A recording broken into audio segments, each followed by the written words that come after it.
Okay, so everybody has had a bad manager, a bad boss, a boss that you go home, you will be, I'll never go back to that job again. But here is the key.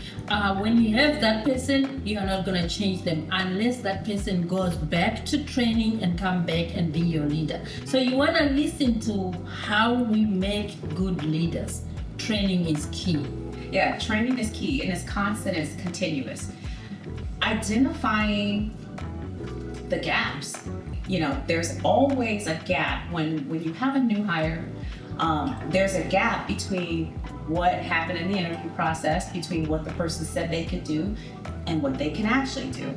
And so you want to close that gap as quickly as possible by training. You really can't train too much, even if the person is sick of hearing it. I think make it continuous, like we talked about before, and have that conversation. Okay, here's the expectations. I'm the leader. I set the expectation. This is what I need to see. And then after you've set the expectation, okay, how have I trained this in and becoming and showing them exactly what I need to see?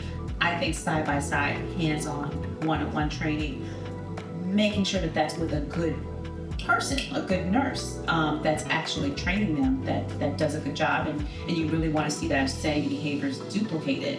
And like you talked about before, having modules, or I like to call them job aids, something that's going to help you along the way if you have a question about, a different process that, whatever organization you're with has. Okay, well, this is the process for this is the process for that. And it's really good to have SOPs, standard operating procedures, so that people know exactly what to do in a given moment.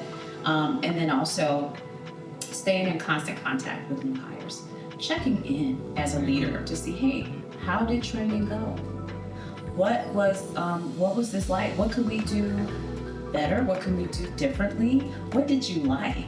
What attracted you here? So that we keep doing those things that make people want to stay. I always like to say I don't like exit interviews. I don't like to hear when people are so disgruntled that they're leaving, because oftentimes we've already set the expectation, we've already set the reputation, we've had those interactions with them that we really can't take back or change.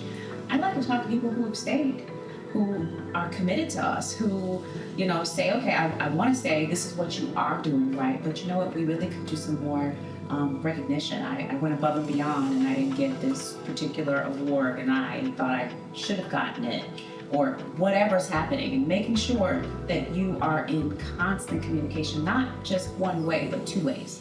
Making sure that you're listening to what the person is saying and you're giving them feedback, so that it's a two-way street and you hear them. And I think that's the way to build relationships that are solid, that are committed. And like you said, that hey, I don't want to see my director of nurses working the floor. I don't want to see my leaders suffering. I want to help them because they have poured into me and they want to help me.